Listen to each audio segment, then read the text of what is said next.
Assalamualaikum warahmatullahi wabarakatuh. Perkenalkan, nama saya Mutia Silvi Guswita dari kelas 18A.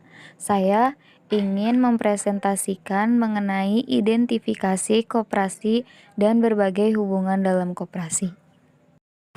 Koperasi diidentifikasikan sebagai badan usaha yang beranggotakan orang, seseorang, atau badan hukum. Koperasi dengan melandaskan kegiatan berdasarkan prinsip-prinsip koperasi sekaligus sebagai gerakan koperasi rakyat berdasarkan atas kekeluargaan. Jika koperasi dipandang dari sudut organisasi ekonomi, pengertian koperasi dapat dinyatakan dalam kriteria identitas yaitu anggota sebagai pemilik dan sekaligus sebagai pelanggan. Ropke 1985H24 menjelaskan, koperasi adalah suatu organisasi bisnis yang para pemilik atau anggotanya adalah juga pelanggan utama perusahaan tersebut. Kriteria identitas suatu koperasi akan merupakan dalil atau prinsip identitas yang membedakan unit usaha koperasi dari unit usaha yang lain. Sejalan dengan pendapat Ropke, Moncler 1989H40 memberikan definisi koperasi sebagai organisasi ekonomi yang mempunyai ciri-ciri khusus sebagai berikut.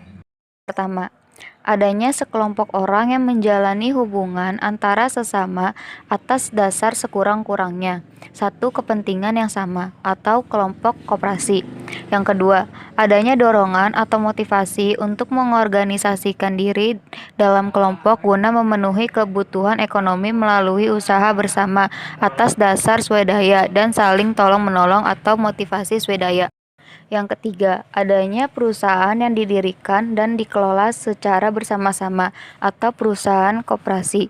Yang terakhir, tugas perusahaan tersebut adalah untuk memberikan pelayanan kepada para anggotanya atau promosi anggota. Selanjutnya ada berbagai hubungan dalam koperasi. Berdasarkan konsep koperasi yang dijelaskan di atas, perlu digarisbawahi 3 hubungan yang penting dalam lingkungan koperasi, yaitu hubungan kepemilikan, hubungan pelayanan, dan hubungan pasar. Yang pertama ada hubungan kepemilikan. Hubungan kepemilikan menunjukkan besarnya peranan anggota dalam koperasi. Artinya, anggota adalah pemilik perusahaan koperasi. Sebagai pemilik anggota mempunyai kewajiban dan hak tertentu terhadap koperasi. Kewajiban dan hak pribadi adalah kewajiban dan hak dalam kehidupan kegiatan koperasi. Ini semua sama bagi semua anggota dan tidak dapat dihilangkan dari seseorang anggota selama menjadi anggota koperasi. Kewajiban dan hak keuangan adalah yang berhubungan dengan keikutsertaan keuangan anggota dalam harta, kekayaan, dan dana koperasi. Yang terakhir, kewajiban dan hak ini timbul hanya antar anggota dan koperasi, tidak antar sesama anggota. Setiap anggota mempunyai kepentingan untuk memanfaatkan fasilitas yang disediakan koperasi. Bila pemanfaatan fasilitas secara reguler tidak memberikan hasil dalam memajukan kepentingan ekonomi para anggota, maka anggota harus bertindak. Yang pertama, menimbulkan suatu perubahan dalam hal pengelolaan badan usaha koperasi. Yang kedua, membubarkan koperasi mereka.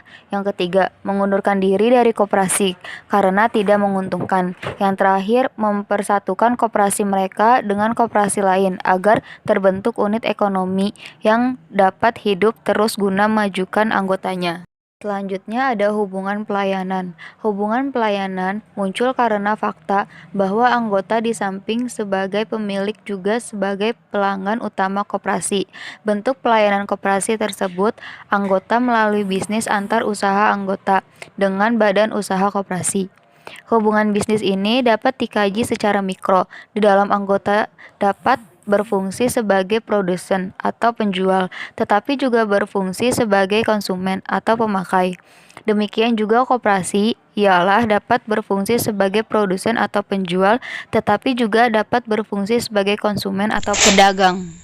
Berbeda dengan perusahaan individu yang berorientasi pada maksimal profit. Perusahaan koperasi mempunyai dua misi utama, yaitu pelayanan terhadap anggotanya dan meningkatkan pertumbuhan badan usaha koperasi itu sendiri. Untuk meningkatkan pelayanan kepada anggotanya, koperasi dapat menjadikan anggota sebagai segmen pasar yang potensi bagi peningkatan pelayanan tersebut. Tetapi jika ingin meningkatkan pertumbuhan badan usaha koperasi, manajemen harus berorientasi keluar anggota.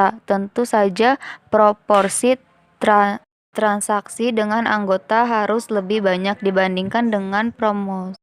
Tentu saja proporsi transaksi dengan anggota harus lebih banyak dibandingkan dengan proporsi transaksi dengan non-anggota. Sebab bagaimanapun misi pelayanan terhadap anggota harus lebih diutamakan daripada misi pertumbuhan badan usaha koperasi.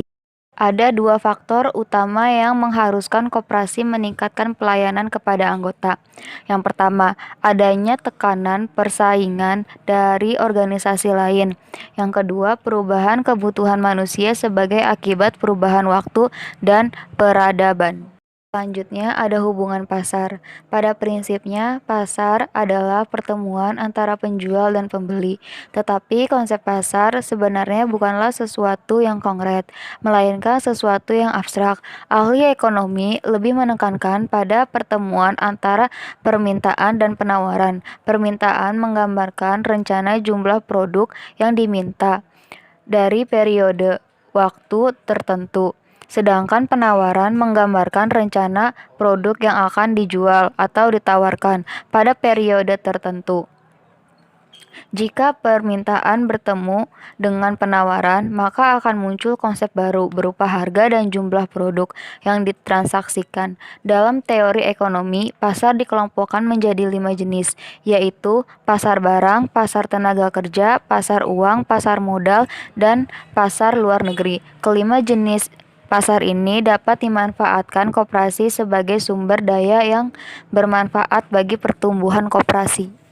Pertama, ada pasar barang. Pasar ini menggambarkan pertemuan antara permintaan dan penawaran akan barang. Koperasi bergerak dalam pasar ini dengan cara menawarkan barang hasil produksi koperasi atau anggota dan melakukan permintaan akan produk yang dibutuhkan koperasi atau anggota. Pada koperasi yang terintegrasi, pasar barang ini dapat menjadi sasaran produk dalam menjual produk yang dihasilkan oleh tingkat koperasi yang paling tinggi. Contohnya, koperasi tersier yang menghasilkan produk massa. Yang kedua, pasar tenaga kerja. Pasar ini menggambarkan pertemuan antara permintaan dan penawaran tenaga kerja dan menghasilkan konsep upah dan jumlah tenaga kerja yang dibutuhkan. Koperasi sebagai badan usaha membutuhkan tenaga kerja untuk kegiatan operasional, maksudnya tenaga kerja yang terlepas dari keanggotaan koperasi. Pasar uang. Pasar uang adalah pertemuan antara permintaan dan penawaran akan uang. Dalam pasar uang, yang ditransaksikan adalah hak untuk menggunakan uang untuk jangka waktu tertentu. Jadi, pasar uang akan terjadi pinjam-meminjam dana yang selanjutnya menimbulkan hubungan utang piutang. Pasar modal. Pasar modal. Memasuki pasar modal sangatlah jarang, karena bukan kumpulan modal tetapi kumpulan orang-orang atau badan hukum. Tetapi bukan berarti koperasi tidak dapat masuk pasar ini. Misalnya, koperasi membeli surat-surat berharga di pasar modal. Jika ada dana menganggur dan untuk sementara tidak dapat diinvestasikan dalam proses produk di unit usaha koperasi. Selanjutnya ada pasar luar negeri, menggambarkan hubungan antara permintaan dalam negeri akan produk impor dan penawaran dalam negeri akan produk ekspor.